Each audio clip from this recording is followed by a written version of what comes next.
Let me ask you something. How often do you hold back because you're afraid? Afraid of failing, of being judged, or of not being good enough? Here's the thing. These fears are universal. They've plagued humans for thousands of years.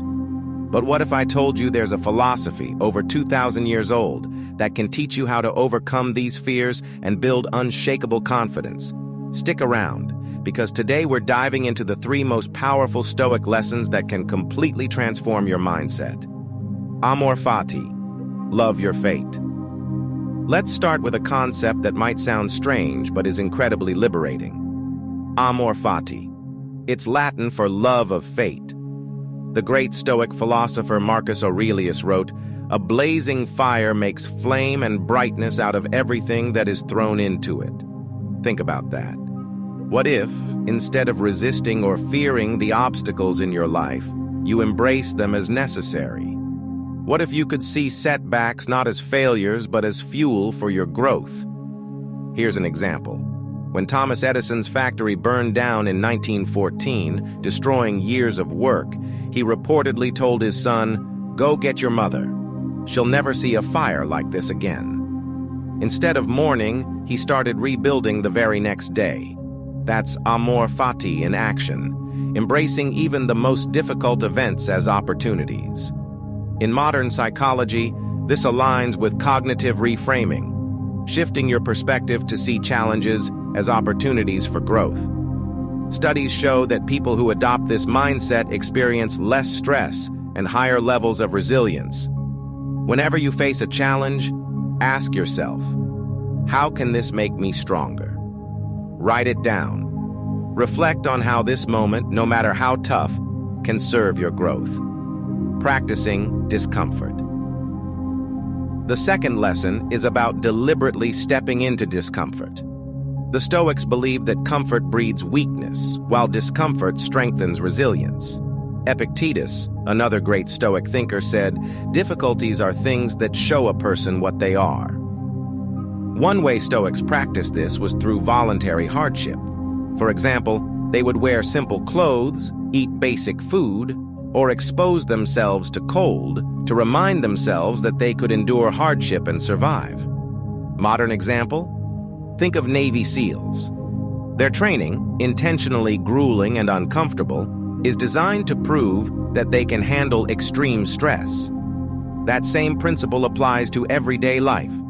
When you deliberately expose yourself to small discomforts, like waking up early, taking cold showers, or facing a difficult conversation, you're training your mind to remain steady under pressure. Research supports this too. Exposure therapy is a proven method in psychology to help people overcome fears by gradually exposing themselves to the things they're afraid of.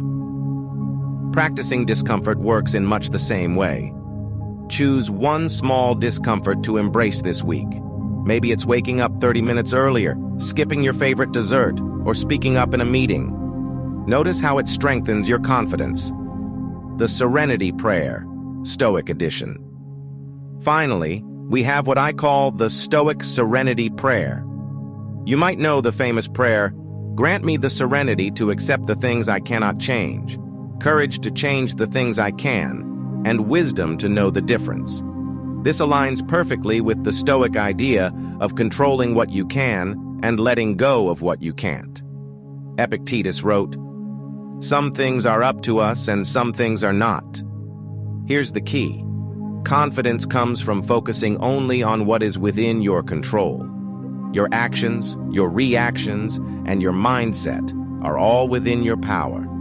But the opinions of others? Totally outside your control.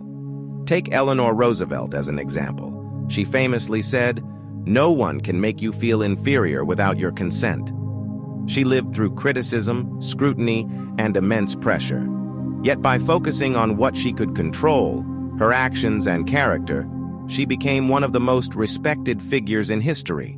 Every day, write down one worry. Then ask yourself, is this within my control? If it is, take action. If it's not, let it go. Visualizing worst-case scenarios, premeditatio malorum. Here's an advanced Stoic technique for overcoming fear: premeditatio malorum, or the premeditation of evils. This exercise involves visualizing worst-case scenarios in your mind to prepare for them emotionally. Seneca said, "We suffer more often in imagination than in reality." By imagining the worst that could happen, you take away its power over you. Let's say you're afraid of failing a big project. Imagine it's already happened. How would you recover? What could you learn? Often you'll realize that even the worst-case scenario isn't as bad as your fears make it out to be. In therapy, this approach is called cognitive diffusion. It involves detaching yourself from catastrophic thoughts and observing them objectively. Take a fear you're currently facing and write down the absolute worst outcome. Then write out how you would handle it. Notice how this shifts your mindset from fear to preparation. Practicing gratitude for the present.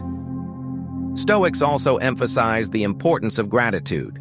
Marcus Aurelius wrote, "When you arise in the morning, think of what a privilege it is to be alive, to think, to enjoy, to love." Gratitude grounds you in the present moment and reminds you of what you already have, which builds confidence in your ability to handle life's challenges. Take the story of Viktor Frankl, a Holocaust survivor. Even in the darkest circumstances, he found meaning and gratitude for small moments of humanity and hope. This mindset gave him the strength to endure unimaginable suffering and later inspire millions through his book Man's Search for Meaning. Research backs this up. Studies on gratitude show that people who regularly practice it have higher levels of optimism and resilience. Start a daily gratitude journal. Write down 3 things you're grateful for each morning. Over time, you'll find yourself feeling more resilient and confident. Bonus: cultivating a role model mindset. The Stoics often look to role models for guidance. Marcus Aurelius admired his predecessors and sought to emulate their virtues. By identifying people you respect and analyzing how they act under pressure, you create a mental blueprint for your own behavior. In modern terms, this is called modeling in psychology. When you emulate someone's confidence and resilience, you're more likely to internalize those traits. Choose a role model, someone you admire for their confidence and strength. Study their behavior and ask yourself, how would they handle this situation? Then, act accordingly. So there you have it. The 6 most powerful Stoic lessons for unshakable confidence. Amor fati. Embrace every challenge as fuel for growth. Practicing discomfort. Train your mind to handle adversity by stepping into discomfort. The Serenity Prayer. Focus only on what you can control and let go of the rest. Premeditatio malorum. Visualize worst-case scenarios to conquer fear. Practicing gratitude. Ground yourself in the present and appreciate what you have. Cultivating a role model mindset. Learn from those who embody the traits you admire. Confidence isn't about eliminating fear or doubt. It's about learning how to navigate them. And these Stoic principles give you a roadmap to do just that. Now it's your turn. Which of these lessons resonates with you the most? Let me know in the comments. And if you found this video helpful, make sure to like, subscribe, and share it with someone who needs a confidence boost. Together, let's build a community of resilience and strength.